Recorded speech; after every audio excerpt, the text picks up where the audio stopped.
Hi, my name is Musukir and my student ID is 10526221, and I'm currently doing Bachelor of Accounting and majoring in accounting as well. And then this is a part of assignment part two of the management accounting and business intelligence. In this project, I use SAP Shana to explore how integrated business processes work through the global bike case study.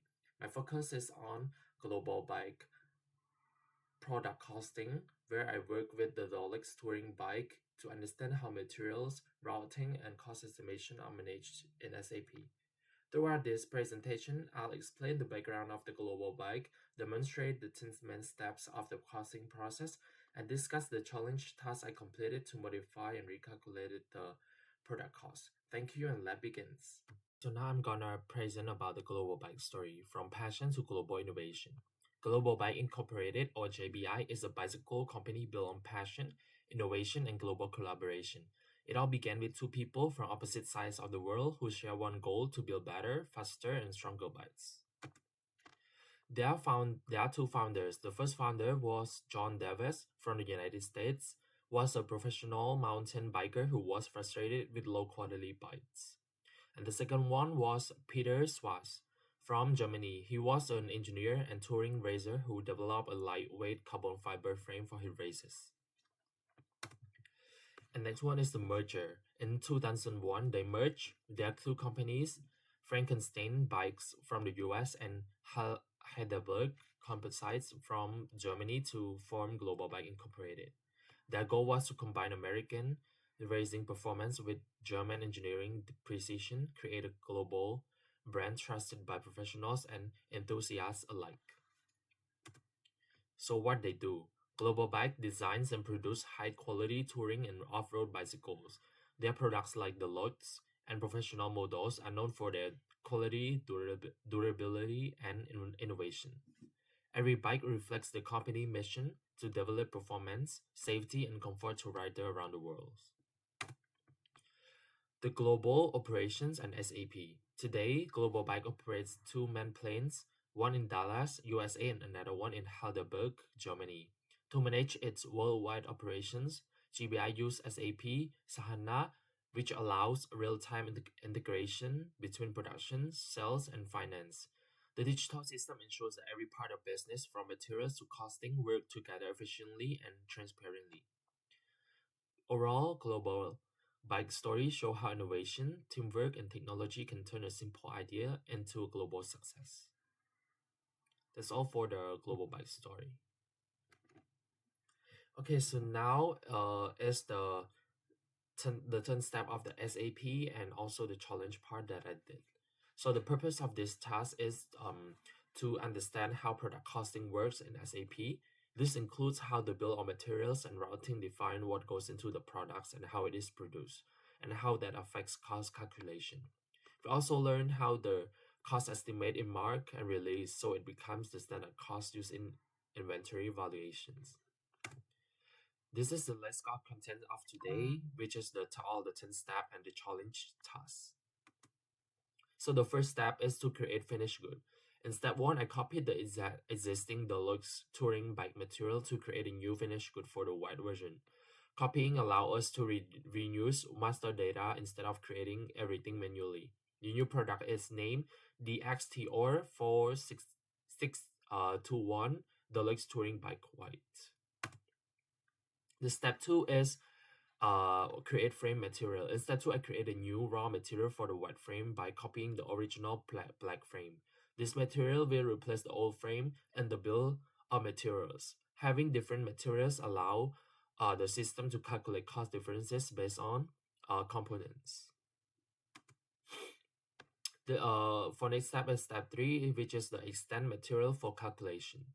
In this step, I enable costing for the new frame in the material master.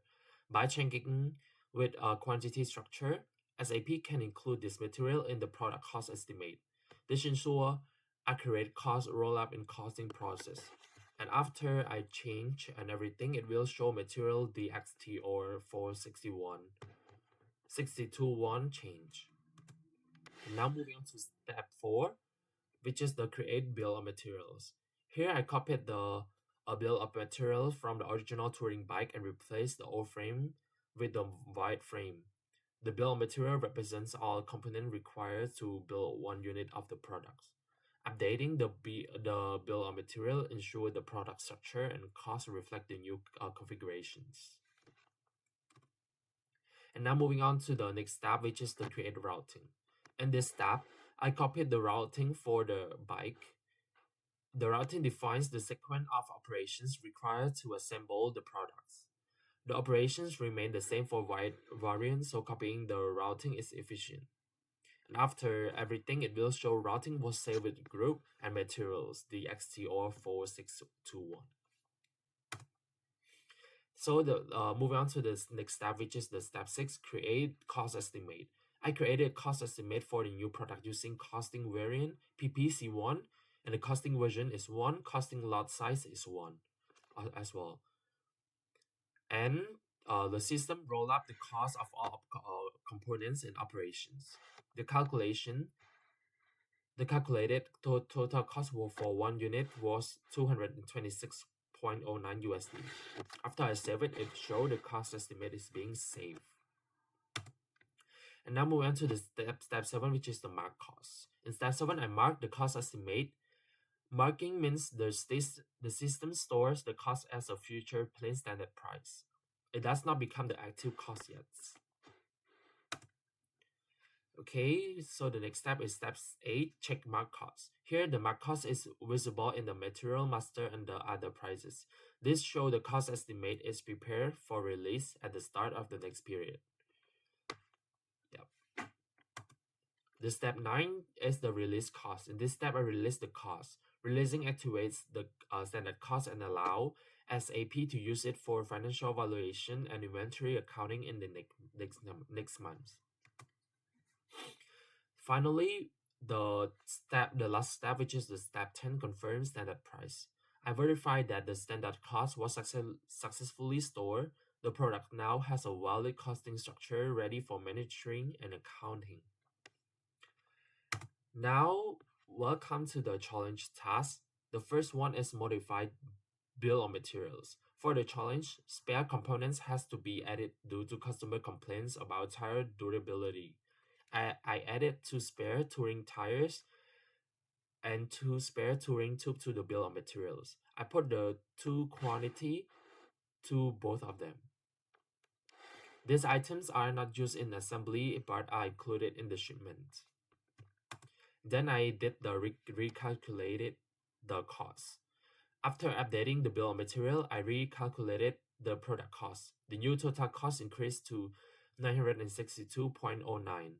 This reflects the additional materials being included in the final product package. The left one is the old cost and the right one is the new cost. And last but not least, which is the mark and release updated cost. I then mark and release the updated cost estimated, so the new standard price is set to take effect next month. This process ensures cost change are controlled and traceable. Finally, the price evidence. In SAP, the current month still shows the whole cost of 926.09, while the mark standard cost of 962.09 is scheduled to become active next periods. This confirms the costing update was completed correctly according to the challenge instructions.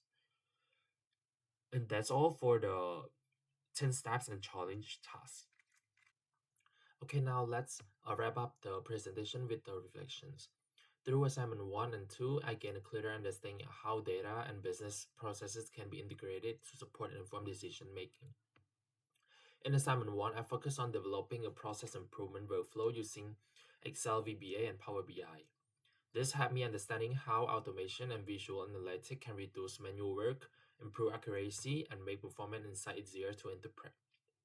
In assignment 2, I apply integrated process concepts in the global bike product costing case study, where I created a new product variant of the deluxe touring bike. I defined its bill of materials and routing, perform a full cost estimation. The challenge task required me to modify the bill of material by adding spare components and recalculate the cost, showing how even small changes can impact total cost and valuation. This highlight the importance of accuracy, version control, and traceability in enterprise system. Overall, both assignments help me see how integrated systems support transparency, efficiency, and better business decisions. That's all for my presentation. Thank you for listening. Bye-bye.